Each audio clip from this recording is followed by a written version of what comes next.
भावना द्वारका के माध्यम से आचार्य भगवंत ने कल प्रथम कारिका के माध्यम से सत्वेषु मैत्री अर्थात सभी जीवों में मैत्री भाव, गुणीजनों को देख करके प्रसन्नता का भाव और दुखी जीवों पर दया का भाव और दुर्जनों के प्रति माध्यस्थता का भाव रखने वाला जीव ही आत्मा की उपलब्धि को प्राप्त कर सकता है। इस बात को प्रथम कारिका के माध्यम से आचार्य भगवंत ने हमें बताया था। यहीं पर प्रारंभ करते हैं द्वितीय कारिका के माध्यम से आचार्य भगवंत आज भेद विज्ञान को प्रकट करने वाली कारिका यहाँ पर लेकर के आए हैं। अर्थात इस जीव ने अनादिकाल से लेकर के आज तक भेदभाव किया है, लेकिन भेद विज्ञान नहीं किया। यदि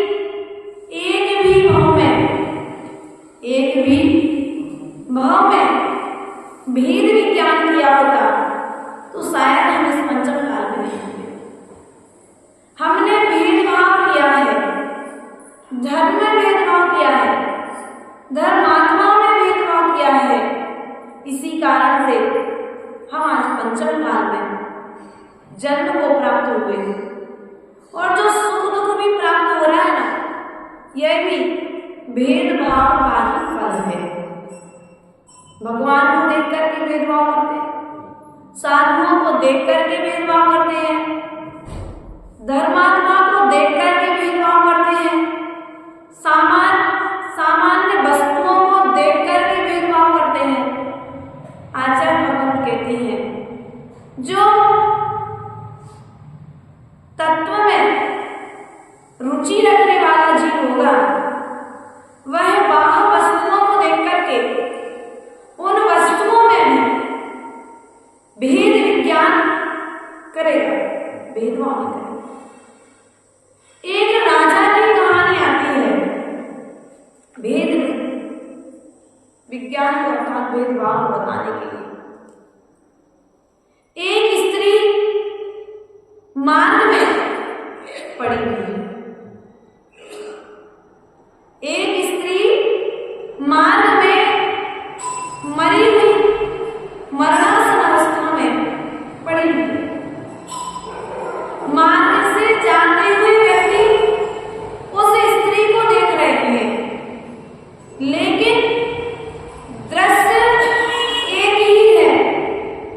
उस एक दृश्य को देखने वाले नाना तरह के जीव हैं और उन नाना जीवों के नाना तरह के परिणाम हैं, अर्थात नाना तरह के भाव हैं उस स्त्री के प्रति।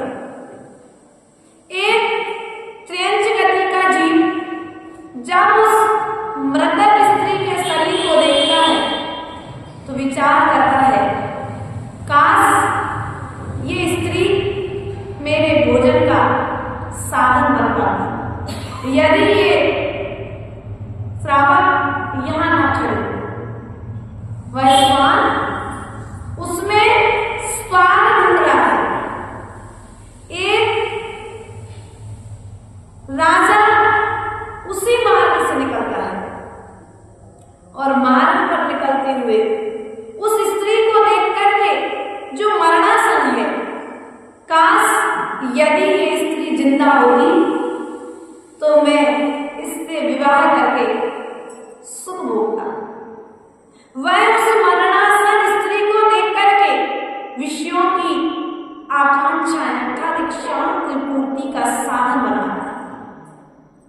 लेकिन वहीं पर एक संत महात्मा उसी मार्ग से निकलते हैं और वे विचार करते हैं काश यदि ये स्त्री जिंदा होती तो इसे आदि का दीक्षा लेकर के मोक्ष मार्ग की साधना करती। जीव नाना तरह के हैं, उनके नाना तरह के भाव हैं और जो नाना तरह के भाव हैं ये भाव ही जीव को कर्म का बंध कराता है। इसलिए आचार्य भगवान कहते हैं कि आप भेद विज्ञान करना सीख लो। क्या सीखना है? एक कला, मात्र एक कला सीख लो, जिसे सिखाने में सीखने में आचार्य शिवमूर्ति मुनिराज को 12 वर्ष लगे।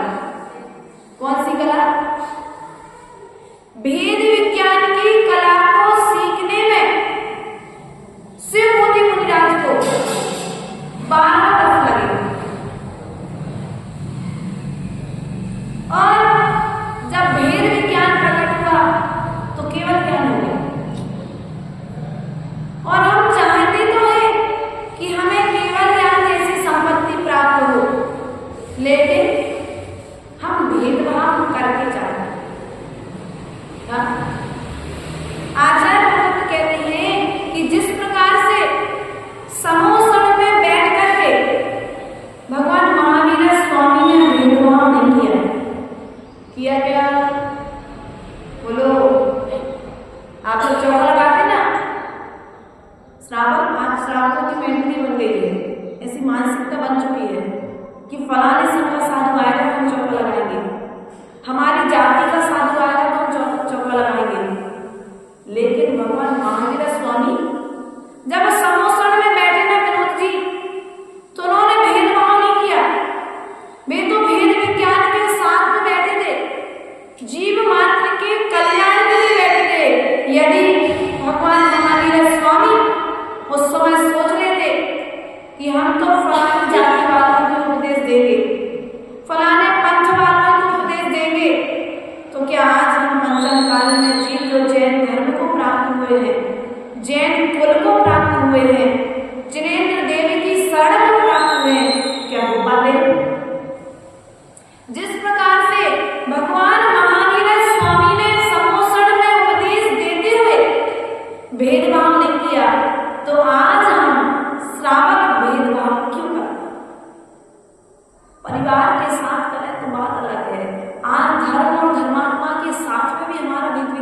भेदभाव चल रहा है। और ये जो भेदभाव चल रहा है ये आज तुम्हें फल नहीं दे रहा है, लग रहा है आज फल नहीं दे रहा है, लेकिन इसका फल निश्चित ही भविष्य में आपको बहुत बड़ा मिलने वाला है। इस बात का हमें ध्यान रखने की जरूरत है, क्योंकि हमने भेद विज्ञान की कला को नहीं सीखा है। माता जी, आपको ऐसा नहीं लगता कि आप 2-4 व्यक्ति को उपदेश दें? नहीं भैया, हमारे भगवान महावीर स्वामी ने ऐसा नहीं किया। जो काम भगवान महावीर स्वामी ने नहीं किया है वो काम हम कैसे करेंगे? वो काम नहीं कर सकते। उन्होंने तो अपनी आत्मा को और शरीर को भिन्न भिन्न जाना। क्या जाना है? उन्होंने समोसण में बैठे गौतम गणधर से भी राग नहीं किया। गणधर परमेश्वरी कौन है? गौतम गणधर कौन है? भगवान महावीर स्वामी के प्रथम गणधर हैं। उनकी दिव्य ध्वनि को झेलने वाले हैं और उस दिव्य ध्वनि को झेल करके सामान्य श्रावकों तक पहुंचाने वाले हैं। इसलिए प्रिय बंधुओं, आचार्य मोहन कहते हैं कि आज इस कारिका के माध्यम से हमें वेद विज्ञान की कला को सीखना है। शरीर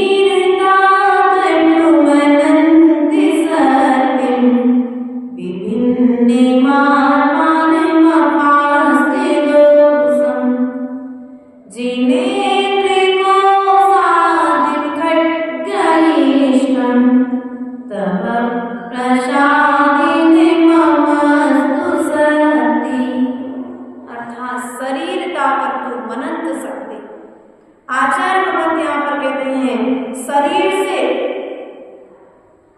अलग है। क्या अलग है? शरीर से करने के लिए अपनी शरीर की शक्ति के अनुसार अनंत शक्ति वाला है। कैसा है? कौन है अनंत शक्ति वाला? शरीर। विभिन्न मानवान मपास्त्र दोषम और विभिन्न प्रकार के पापों से रहित है। कैसा है? विभिन्न प्रकार के पापों से शरीर से ये आत्मा अर्थात जिस प्रकार से खड्गाष्टम, जिस प्रकार से तलवार से मयान अलग अलग है, उसी प्रकार से यह आत्मा और शरीर भिन्न भिन्न है। लेकिन हमने क्या किया? आत्मा और शरीर को, भूख किसको लगती है? शरीर को कि आत्मा को? है? भूख किसको लगती है?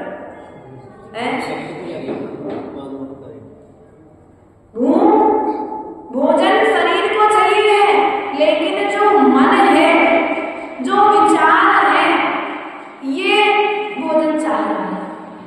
इच्छा शक्ति। देखने वाला कौन है? आंखें कि आत्मा? विनोद जी ध्यान देना।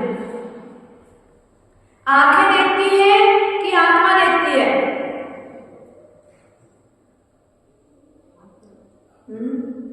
ठीक है, आपकी बात सही है।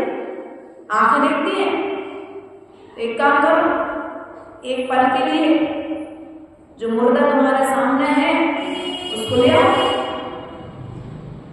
उसकी आंखें देखेंगी क्या? देखे चेतन, दिखे अचेतन, क्या जगत को देखे? देखने वाला कौन है? देखने वाला कौन है? चेतन। और दिखाना जो दिख रहा है वो क्या है? अचेतन। जितने जितने वस्तुएं तुम्हें दिख रही विनोद भैया, वे सब अचेतन हैं, लेकिन जिन जिन वस्तुओं को हम देखने का भाव कर रहे हैं वो चेतन आत्मा है। अर्थात आत्मा कभी दिखाई नहीं देता है। आत्मा अलग है और शरीर। जिस प्रकार से पिंजरे में तोता है, तो क्या पिंजरा तोता है क्या? बोलो तो। पिंजरा तोता है क्या? तोते में पिंजरा है क्या? तोते में पिंजरा नहीं है। ना तोते में पिंजरा है ना पिंजरे में। पिंजरे में तोता है, लेकिन फिर भी दोनों अलग अलग।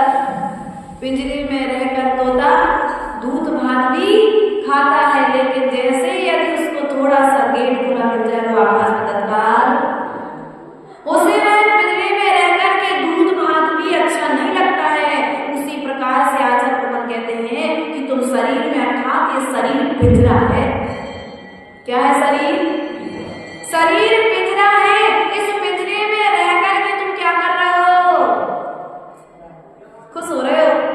और नए पिंजरे की तैयारी कर रहे हो, शरीर को संभाल रहे हो, मतलब तो नए शरीर की तैयारी कर रहे हो। पंखे में बैठ रहे हो, पंखा किसको चाहिए? शरीर को। हवा, इस गर्मी किसको लग रही है? माता जी आपको गर्मी नहीं लगती? लगती तो है, गर्मी भी लगती है, ठंडी भी लगती है, भूख भी लगती है, प्यास भी लगती है, लेकिन हमने उतना ही डीजल अपनी गाड़ी में डाला है जितने डीजल से गाड़ी सुरक्षित पहुंच सकती है। यदि हम ज्यादा देंगे तो काम नहीं करेगा। अर्थात साधना के लिए भोजन करना है, जीने के लिए खाना है, खाने के लिए जीवन व्यतीत नहीं करना। प्रिय बंधुओं, वेद विज्ञान की कला हमें सीखनी है। हम पिंजरे में रहना पसंद कर रहे हैं और पिंजरे की तैयारी कर रहे हैं। घर में रास्ता जी घर में हो, अच्छा घर है, आप नहीं बनवाए, सब तरह की व्यवस्थाएं हैं, और जिस कमरे में आप रहते हो उस कमरे का ताला 1 घंटे के लिए बाहर से बंद कर दिया जाए, लेकिन आपको बताया नहीं जाए कि ताला बंद कर रहा है। आप अपने घर में हैं, अपने घर के कमरे में हैं, और कमरे में रहने के बाद में भी आप 1 घंटे के अंदर आपकी स्थिति भीतर में क्या हो, बोलो? पूर्ण रूप से सुरक्षित है, लेकिन फिर भी स्थिति अनबैलेंस, मना स्थिति अनबैलेंस, क्रोध का पारा बढ़ जाता है। जब तुम 1 घंटे के लिए अपने घर के अंदर में गुप्त कमरे में रहना पसंद नहीं कर रहे हो, तो आचार्य प्रबोध कहते हैं इस शरीर में, इस आत्मा को तुमने कितने समय से बंद रखा है, इसको भी आजाद करने का समय कब आएगा? इसको भी इस शरीर से छुटकारा दिलाने के लिए कोई साधना प्रारंभ की नहीं है भैया। हमारी जो साधना चल रही ना, इस शरीर को इस आत्मा से मुक्त करने की साधना चल रही है। नया कोई शरीर फिर से ना मिल जाए, इसके लिए आज ये परिसर सहन करना भैया। भूख हो, प्यास हो, गर्मी हो, शीत हो, उष्ण हो, धन समस्या परिचय हो, आदि आदि जो परिचय आदि है, ये साधु को सहन करना है। इस आत्मा को शरीर से अलग करने के लिए, कर्मों को अलग करने के लिए एक भजन आपको बड़ा प्यारा सा सुना है, और अगर इस भजन को अध्यात्म प्रेमी लोग, श्रावक साधु बड़े चिंतन से, बड़े मनन से मन लगा करके पढ़ते हैं, क्योंकि आज हम जो पढ़ते हैं वह कल हमारे जीवन में आएगा, इस विश्वास के साथ में। आज उपयोग नहीं लग रहा है, कोई बात नहीं, लेकिन प्रयास करो, कार्य की सिद्धि निश्चित हो जाएगी, कार्य की सिद्धि होगी। इसलिए कार्य की सिद्धि के लिए वेद विज्ञान का प्रतिपल विचार करते रहना चाहिए। आचार्य भगवान कहते हैं, दुनिया में सबसे न्यारा यही आत्मा हमारा, सब देकर जान निहारा यही आत्मा हमारा। क्या कहा? दुनिया में सबसे न्यारा यही आत्मा हमारा, सब देकर जान निहारा यही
विवाह की ओर जाने वाला व्यक्ति विवाह को पसंद करता है।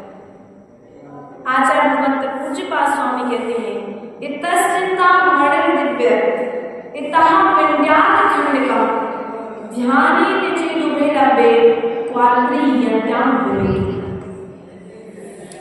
चिंता मणि रूपी रत्न और एक तरफ में रेत का ढेर है, आप क्या करोगे? बोलो भैया। विनोद जी, आप घर से मंदिर की ओर आ रहे थे, और जब घर से मंदिर की ओर आ रहे थे तो आते समय रास्ते में आपको दो ढेर दिखे, एक रत्नों का था और एक रेत का था, लेकिन आपके लिए रत्नों का ज्ञान नहीं था। रत्न का ज्ञान आप क्या करोगे?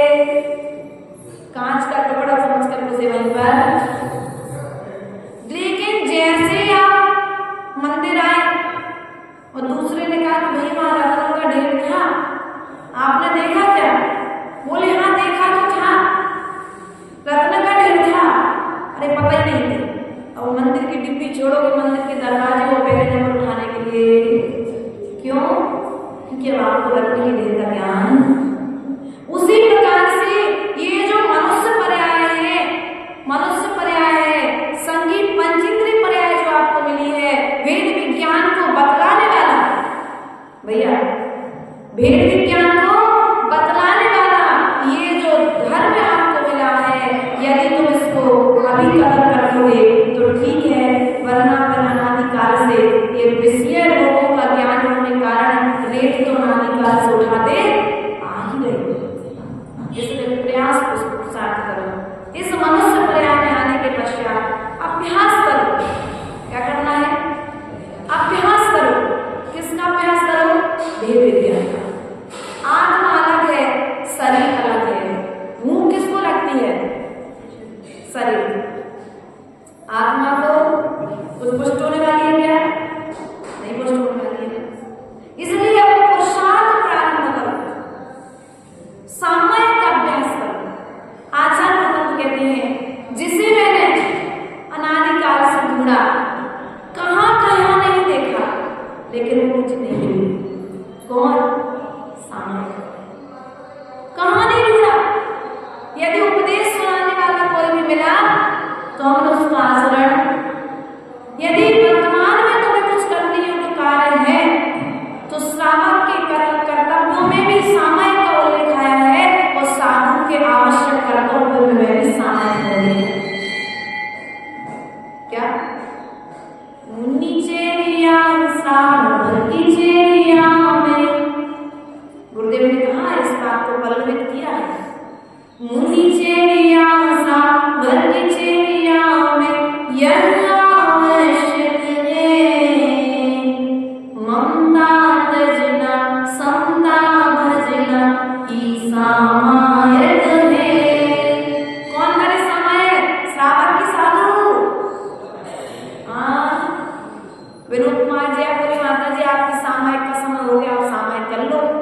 लेकिन यहाँ पर अमित स्वामी कह रहे हैं विनोद भैया, मात्र साधु सामयिक नहीं करेगा, श्रावक भी सामयिक के काल में सामयिक करेगा। क्या करेगा? सामयिक के काल में सामयिक करेगा, समता रूप परिणामों को रखेगा। अर्थात समता रूप परिणामों का नाम ही तो सामयिक है। प्रतिपल आप है। वेद विज्ञान की कला को आज आचार्य भगवंत ने दूसरे काव्य के माध्यम से हम सभी के बीच में प्रस्तुत किया है, तो हम प्रयास और पुरुषार्थ करेंगे कि वेद विज्ञान की कला को अपने जीवन में लेकर के आएंगे। भेदभाव के जो हमारे मन में भाव है, संतवाद, पंचवाद, आगम, बहुत सारी स्थितियां आज बन रही हैं, उन सब स्थितियों को हम ध्यान रखते हुए उनमें न जाकर के मेरा कल्याण किन भावों से होना है, क्या मेरा कल्याण किन भावों से होना है, किन कार्यों से मेरा कल्याण होना है, उस बात को हम ध्यान रखेंगे तो निश्चित ही पंचम काल में आने के पश्चात में भी हम उस संसार से पार हो सकते हैं। और यदि हमने इस पंचम काल में आने के पश्चात में भी यदि यही भेदभाव करते रहे तो हम फिर से जाकर के नीचे जाकर के डूबने वाले हैं। इसलिए प्रयास और पुरुषार्थ करेगा, अपने परिणामों को किया है उस कार्य को करने का प्रयास और प्रचार करें, निश्चित ही आपको सफलता मिलेगी। बोले परम पूज्य आचार्य विभव सागर जी महाराज की हमेशा विश्व धर्म की जय। विश्राम में आने वाले समवसर जाने, कृष्ण सुनने वाले दिव्य ध्वनि, गुरु मिले तो प्रभु मिलेंगे करनी वाणी मां, बार बार हम शीश झुकाएंगे जिनवाणी की ज्ञान से